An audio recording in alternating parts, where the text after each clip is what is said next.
Hi, I'm Marcelo De Santis, host of the Tech series. Today I am in Geneva to meet an extraordinary leader, Christopher Fabian, co-founder of Giga. Giga is a collaboration between UNICEF and the International Telecommunications Union. The vision to enable internet access to every school and every child. I think connectivity has become important across the world of UNICEF's work. Connectivity isn't just about finding a school and turning it on, it's about making sure that the world isn't split even further apart in 10 years than it is right now. Inspiring, right? Let's talk to Chris.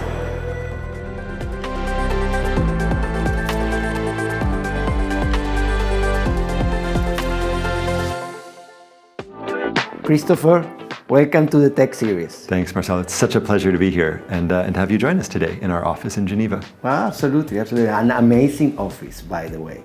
So, Chris, let's start talking about the beginning of Giga. How did you get inspired to build Giga, and how was your leadership journey through the process?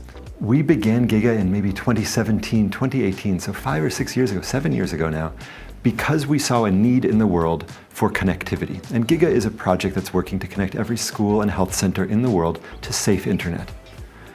When we started, I was running the UNICEF Venture Fund. This was a fund that invested and put money into open source technology being developed around the world in wonderful places that maybe aren't on Silicon Valley's normal road trip route. And what we kept seeing was that these companies were developing really cool products, technology that could help people, that could make money, but it wasn't escaping its immediate area. It wasn't getting bigger. It was hard for it to grow.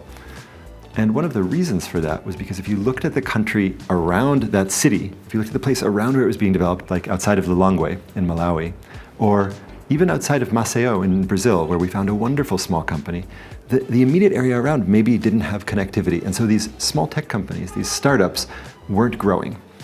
And we thought, wouldn't it be great if we could do something with our team at UNICEF, with UNICEF's massive scope, it's an organization which is in almost every country in the world, to help bring more connectivity to people. And so I think like most good projects in the world, it started with both a personal need, something that we wanted, I wanted these tech investments to grow bigger, and also with a sense of an ecosystem that we could adjust or frame or reframe in some way. And that was the ecosystem of how UNICEF worked and how it did its work in all of these countries. Tell us, how does Giga connect with the UNICEF mission? UNICEF is an organization that's in almost 190 countries around the world. It works for children in health, education, emergencies. These are sort of the traditional things that people know about UNICEF. And one of the things that's not on that list is connectivity. So people aren't usually like, oh wow, UNICEF, the agency that's connecting children. What we thought when we started Giga was that we would be able to quickly see in the world and on our map where there was and wasn't connectivity, and we could help governments make decisions to connect more places more quickly. What we learned was that we couldn't even see anything at all. When we started in 2017, we couldn't see a single school in most of the countries we were working in because the maps that were supposed to be there either showed the information wrong or didn't exist. We used schools because schools are something that you can connect to a budget line in the government, somebody pays for school connectivity, but we couldn't even find the schools. So we did the work in Colombia, we started mapping the schools there, and the government gave us their Excel sheet of the schools, and we found that there were something 30,000 schools that they gave us. Another 5,000 schools appeared when we started using satellites to map school locations. So suddenly, we were able to see the world in a kind of clear way, and we hadn't even started with connectivity yet. We were just finding locations on a map. We found that we could actually give this data back to UNICEF, and it could use it for all of the rest of its work of delivering school books, making sure that teachers were going to the right places, all of those sort of things at a national level. And of course, that stuff was happening, like the teacher knows where her school is or his school is, but if you don't have that information at a national level, it becomes really hard to coordinate for 1,000 schools or 10,000 schools. So our first piece of interaction with UNICEF was just figuring out how to get information back to them. Now, 5 years later, I think connectivity has become important across the world of UNICEF's work. I think that we see and recognition from the organization that not only in education is connectivity driving results for children, but also driving a future where they can use AI in a safe way, but also in healthcare, for telemedicine, in emergencies. If you are looking at where flooding is affecting people and those areas aren't connected, you can't understand the situation. In identity, almost a third of people in the world don't have a birth certificate. And if you're not connected, you certainly can't get one easily. So I think now we've proven the point that connectivity isn't just about finding a school and turning it on. It's about making sure that the world isn't split even further apart in 10 years than it is right now. Mm-hmm. So you think that the work you have done with Giga, providing this visibility where the schools are, which are connected or not connected, has helped UNICEF to accelerate some of their programs? Oh, I'm positive it is, because I hear it from the heads of UNICEF offices all the time. I was just talking to one of our colleagues yesterday who said, because we're able to talk about connectivity for children, we meet with different people in the government. We have different conversations because people are stuck in a UNICEF that does health, education, these kind of things from a long time ago, from 30 years ago, that are important, vital. But if they're not using connectivity and technology, they're not going to scale as quickly as the problems. And so this colleague of mine said, because of connectivity in the discussion, we can talk about infrastructure, we can talk about technology, about future jobs. And that really wasn't an area where UNICEF could shine before. And it wasn't an area where UNICEF could effectively advise a government on how to make its country safe for kids in the future.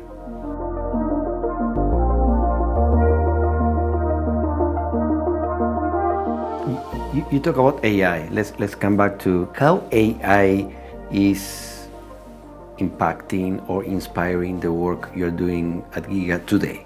Everything that we do in Giga is built on a bunch of technology that we've created in this tech center in Barcelona. So my co-founder, Naroa Zorotuza, and I have focused our teams, and her team particularly, because she leads the tech part, on building open source stack that allows for AI, whatever AI means to somebody, but right now let's call it fancy math, for fancy math to take the data that we collect and use it to help us understand the world better. I'll give you an example of that.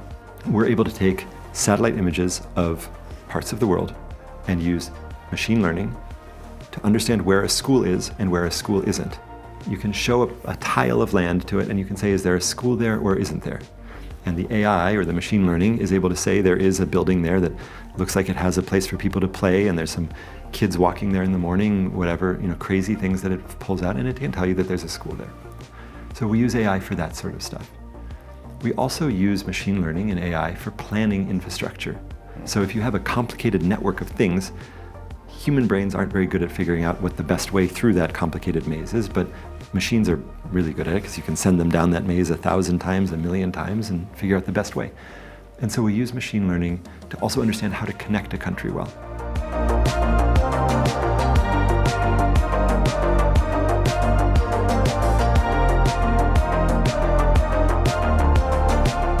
Initiatives like Giga help humanity to reduce the digital divide, and leaders like Christopher Fabian turn purpose into actions. So, Chris, you were mentioning that Giga is built on top of a lot of different technologies. You talk about open source, you talk about machine learning, AI, lots of data, of course. How are all these things coming together to help governments and institutions to move the needle into, better connectivity for children? That's a great question. So this lab that you're in now is actually a center for governments to come and learn about all these technologies. It's one of the reasons we're in Geneva, where you have missions from every government in the world, diplomatic missions here, and ambassadors. And we bring the ministers of IT who come through the city and education here to learn about these technologies. I'll show you one of them now, if you want. So we recently had a training for government technologists in how we do our planning and our work for network design. So how do you make sure that schools are connected? This is a map of every school in the world that we've mapped so far. This is about 2.2 million schools. Anybody can go to this map. If you go to maps.giga.global, you can see it's an open source map. And let's pick a country, let's go to Brazil. So if we look at a country, any of the countries in this map, you see red schools, all the dots are schools. Red schools are disconnected and green schools are connected. And the schools that are blinking are giving you data every 3 hours. So let's take a look at one of these schools. That school's connected at 56 Mbps. You can see its school page. You can see how good its connectivity was over the last week or so, or month. You can also see that for another 40 countries around the world. So this type of data gives a government the ability to see where problems are the worst. If you look at Botswana, for example, you can see that the main cities are connected, but some of the rural areas are more red. And I'll show you a really well-connected country as well. So Kazakhstan, for example, has almost all of the schools very well connected, a lot of green. There's one school down there that I saw recently that's red, so that one's probably far away from others in a mountain, something like that. Remind me, the blinking dots? Every dot that's blinking is giving us data every 4 hours. So here, if you go to the school page of any of the blinking dots, that's very, very low connectivity, but it's still something. But for the blinking dots, it means that there's a live signal coming from the school. And I'll show you just a very poor country, just to see an example, because Kazakhstan's really very well connected. But look at Sierra Leone. Wow. In Sierra Leone, you see that there's a few schools connected. I think there are maybe 200 schools connected in the country, and they're connected at fairly low bandwidth, and the rest of the country is all red. So if you imagine being a kid growing up here, even if you're in a place where there's mobile network and your school's not connected, you're not able to learn. And you can see that, so you can look at the mobile network coverage, cellular coverage, so you can see where there are phone networks in the green areas. So in these areas, it should be easier to connect schools, but there's some parts that have no phone coverage at all. And governments are now asking us to do a lot more. So the government of Honduras actually recently asked us to, in addition to mapping its schools, to start to map out where there are teachers who are able to use this technology. So you see the blinking schools giving real-time data there, but now let's ask where the teachers are who can use internet, who can teach their kids with it, and you see they're sort of in different parts of the country. You can look at where there are devices as well, and you can then see where the devices are that could allow learning to happen. So governments can use this data to plan for things. And in fact, you can find almost any school in the world. Do you want to try to find your school? Where did you go to school? Why not? I went to Don Bosco in Argentina. Okay, well, let's click on Argentina. You see a country that's blue means we've just mapped the schools. We haven't done that detailed understanding of where the internet is and isn't. So I guess you're somewhere here. Okay, let's search. Don Bosco? Yes. There's the Colegio. Oh, that's the Instituto Centenario. Is it that one? That's the right one. Wow. And there it is. Wow, amazing. That looks about right. Amazing. So Amazing. you can find your school. Anybody who's watching can also go and find their school online. Hopefully, at some point, these dots will be showing us the data about connectivity. And Buenos Aires is pretty well connected, so I assume that would show us something nice. But you can really see the whole world. And with data like this, I mean, I think, in my mind, if you can't see the problem, it's really hard to solve it. And so what we're trying to do with Giga is make sure that at least the problem at the very base level is apparent to everybody.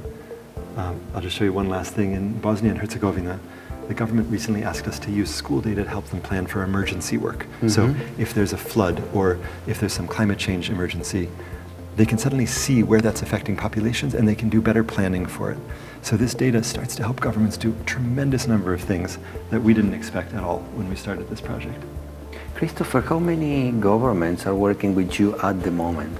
There are about 40 governments that are working with us. Every one of the countries on this map that you see that has green or yellow or red is a government that we're actively working with. The ones that are blue, we're not actively working in, we're just doing the mapping and often pulling from existing public data. But you'll see 40 countries on here that are relatively high in their, relatively far along in their journey with us, like Mongolia and the other ones.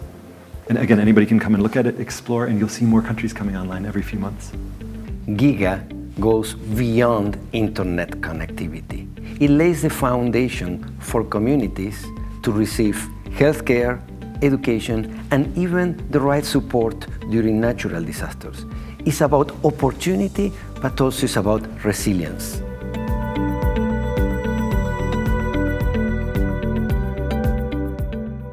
In the journey of building Giga, do you remember any pivotal moment in where you recognized that was going to become this big? It still seems like it needs to be a lot bigger. So right now Giga is connected directly about 12,000 schools. Indirectly, we're supporting about 90,000 schools through our technology. That's about 30 million kids, which sounds really big, but the denominator is enormous. So there's something like between 800 million and 1 billion children without good internet connectivity. So I think I still feel like we're tiny in comparison to the size of the problem. I think that the moment we've had all of these moments where everybody told us the thing was impossible, and I love that. But we heard at the beginning from a lot of people around the world that we were idiots, that we didn't know what we were doing, which is true. We are absolutely idiots. I mean, you have to start something when you're coming into it with a sense of real optimal ignorance about the issue. And so we started really not being experts in infrastructure, not being experts in school connectivity, not being experts in schools. And there was a lot of criticism, like, what is this group doing that doesn't know anything about any of these things? And they're just trying to do something new. That was one moment where I felt really good, because when enough people are telling you that you're doing something dumb, it means there's some potential there to make cool stuff happen.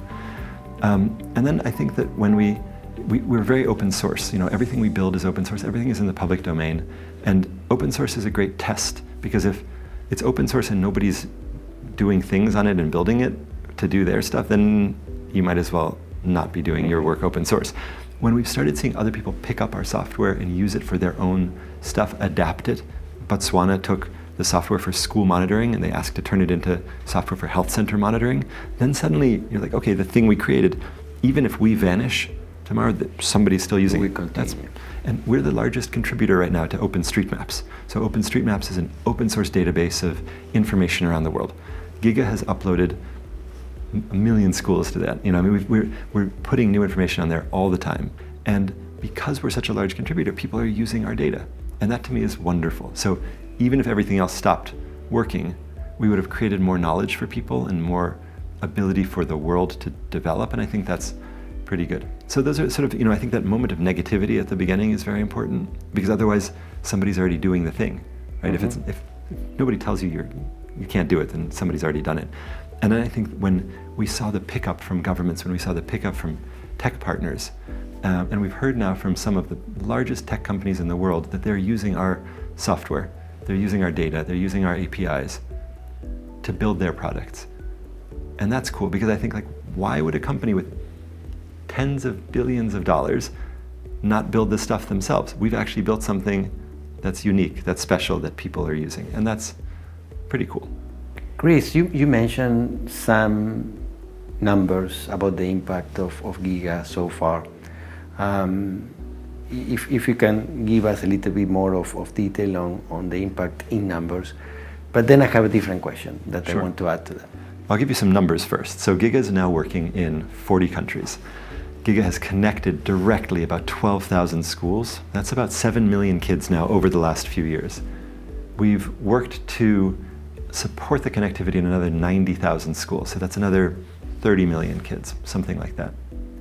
That's a good number of numbers. We've also helped to drop the price of connectivity in countries we work in by more than 50% in some cases. So when you're able to reduce the price of connectivity for a government and save the Ministry of Education or Ministry of Health $200,000 a year, $1 million a year, they can use that for other things. Those are the types of changes that we've seen in just our work over the last few years. I think that as you see more countries come into the Giga space, you're going to see those numbers go up. We've managed to direct and help direct more than $1 billion of financing from both external groups like the World Bank or internal capital markets instruments inside of countries into school connectivity. So we've also helped to direct money. It doesn't come to Giga, but it's able to go to these projects for schools and for health centers. So I think those are, in my mind, those are the three numbers that I think of. Number of kids that we've helped. Because in my mind, I don't work for Giga. I don't work for UNICEF. I work for a kid who's a girl in the Amazon region who didn't have connectivity before and now has access to a future. I mean, and in essence, we do 4 very, very boring things. We help map schools. We help governments figure out how to maybe put connectivity in and where. We help governments understand how to bring financing in, and we help them write contracts that are clear and clean and have child safety built into them and all sorts of other things. It's 4 very, very boring things that when you put them together, make something really important happen, which is a whole country can be connected to the internet. So Chris, let's talk about you as a leader. This is a part of the interview in where we typically ask our guests, who are you? I think that's when you ask that question 5 times, you really get to the truth. I think the best way to find out about that is to ask the team. But I can tell you a little bit about what I value a lot in the team that I work with. So it's a wonderful group of people, and I think that probably reflects maybe on who I am. I hire people based on 3 or 4 things. Are they smart? Of course. Are they funny? Do they have a good sense of humor? Are they honest? And are they kind? And I think those are the 4 things that you need. Intelligence is that's the least important of them in my mind, because everybody has their own intelligence. But if you're not funny, and if you don't have a good sense of humor, there's no way you're going to work on solving these really hard problems. Like, you're going to get super upset with the first thing that comes at you, and that's not great. If you're not kind, you're not going to be able to work in a place where parts of your team are failing all the time, because if you're doing new stuff doesn't work, and you have to be able to help people. And if you're not sort of humble and honest about things, then I think that's kind of a no-go for a team. So those are the type of values that I sort of have in the team, and when we're hiring people, that's what we look for. And so when our team works together, we try to do it without hierarchy, without constraints. If there are things that I'm good at, it's, I think, helping the team understand a situation, connect to people who can help them, and then maybe keep the focus on these really big picture things, because what we do is very hard. Working with governments is hard. Working in big bureaucracies is super annoying. Like, these are difficult things. And I think when you keep the vision on connecting a kid to information that can help her or him have a future, it lets you get through a lot of the really nasty stuff, and work together as a team in a good way. Help me now to complete this sentence. When Christopher is at his best, he is building things. So I love creating stuff, and I love creating big things that help people. The thing that satisfies me the most is working with my team on a whiteboard and seeing something come to life.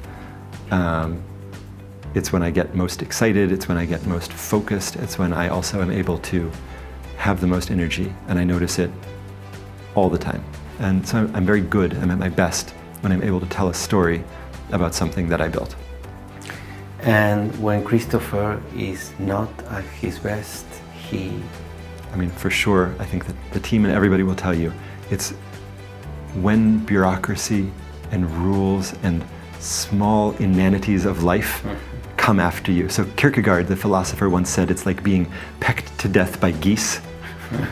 That's when I'm at my worst. It's when I get infuriated, and I try very hard, and I've gone through a good deal of personal searching of how to be able to go slowly and to slow myself down in my breathing and my interactions with people. But for sure, the thing that drives me crazy is what I would consider false authority, the false authority of the petty, the false authority of inanity, these rules that don't make any sense, that are only there because somebody had another rule underneath it, and there was another rule underneath that, and when you get to the bottom, there was actually nothing there. So those types of inefficiencies drive me nuts. It was refreshing to see how Christopher Fabian leads his team. On one side, with a very bold vision, but on the other side, always pushing the limits of what is possible, bringing together his team, UNICEF, and governments across the world.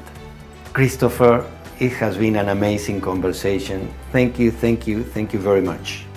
It was such a pleasure to have you here in our Geneva Center. Again, if you come back next year, you'll see a lot more stuff, a lot more people, but we're really proud to be here, and we'd love to have you in Barcelona to meet the technology team as well. I will be there. Thank you very much. And to our audience, thanks for watching. I hope you had a great time and you enjoyed the show today. Please, if you did, subscribe and share with your network. This is the Tech Series, where innovation meets humanity. See you in the next episode. Today I'm with Christopher. Who's this guy?